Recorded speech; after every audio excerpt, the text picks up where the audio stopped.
আপনারা লক্ষ্য করেছেন বরফ কখন শক্ত হয়? ফ্রিজে তাপমাত্রা বাড়িয়ে দিলে দেখবেন বরফ এতটা পরিমাণ শক্ত হয়ে যায় সে বরফ দিয়ে কাউকে আঘাত করলে তার শরীর ক্ষতবিক্ষত হয়ে যেতে পারে। ঠিক তেমনি একজন নারীকে প্রতিদিন আঘাত করতে থাকলে সে এরকম বরফের মতন হয়ে যায়। তখন সে খুবই কঠিন হয়ে যায়, কঠিন কথা বলতে শিখে ফেলে।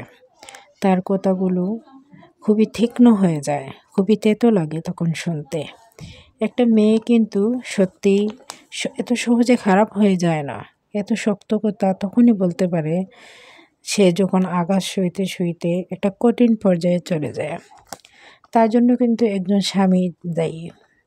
স্বামী চাইলেই কিন্তু তাকে ভালো রাখতে পারত, চাইলেই কিন্তু সেই পথ থেকে ফিরিয়ে আনতে পারত, তাকে সম্মান দিতে পারত, তাকে মর্যাদা অধিকার দিতে পারত।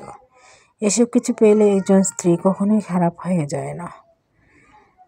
জানেন একজন নারী কখন তার শ্বশুর বাড়িতে সম্মান পায়? যখন তার স্বামী তাকে মর্যাদা দেয়, অধিকার দেয়,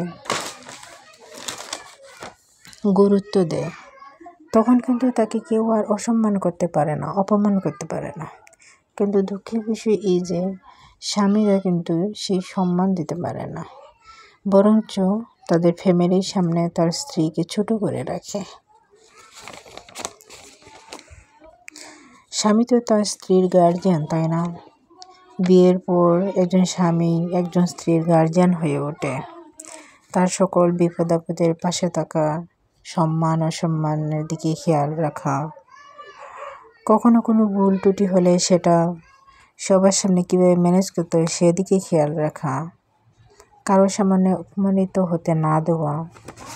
একজন স্ত্রীর সম্মান রাখার দায়িত্ব কিন্তু স্বামীর উপরই বর্তায়। স্বামী সবসময় তাদের স্ত্রীর সম্মান যাতে ঠিক থাকে সেগুলো দিকে খেয়াল রাখতে হবে।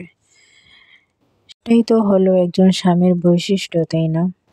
এগুলো যদি একজন স্বামীর মধ্যে থাকে তাহলে দেখবেন সেই সংসারে সুখের অভাব হয় না, সংসারে অশান্তি থাকে না। সবশেষে একটাই কথা বলবো যে সম্মান পেতে গেলে সম্মান দিতে হয়, তাই সম্মান দিতে শিখুন। ইনশাল্লাহ আপনিও অবশ্যই সম্মান পাবেন। এই যে এখানে আমি ডিম ভাজি করে নিলাম সকালবেলা নাস্তা করার জন্য। আজকে মাছ রান্না করি নাই, শুধু ডাল আর ডিম রান্না করেছি, আবার ডিম বোনাও করেছি। বাচ্চাদেরকে ডিম ভাজি করে দিয়েছিলাম। এখানে আমি ডিম বোনা করে নিয়েছি। কিছু কাপড়ের কালেকশন দেখালাম। এই কাপড়গুলো আমি সেলাই করেছি,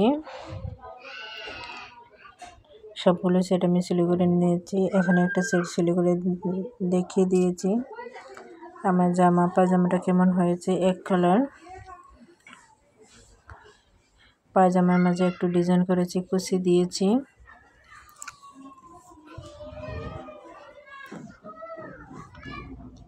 জামাটা দেখতে কেমন হয়েছে অবশ্যই জানাবেন।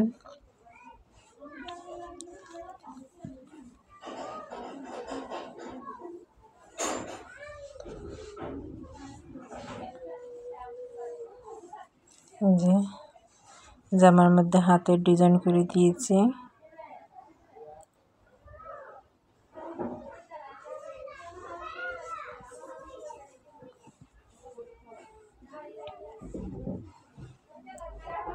আমার ভিডিওটি কেমন লাগছে অবশ্যই জানাবেন, কারণ আমি ইউটিউবে নতুন, সেরকমভাবে কথা বলতে পারি না, ভিডিও ভালো করে বানাতে পারি না। যদি আমায় সাপোর্ট করে তখন তাহলে ইনশাআল্লাহ সামনে ভালো ভিডিও বানাতে পারবো। আল্লাহ হাফেজ।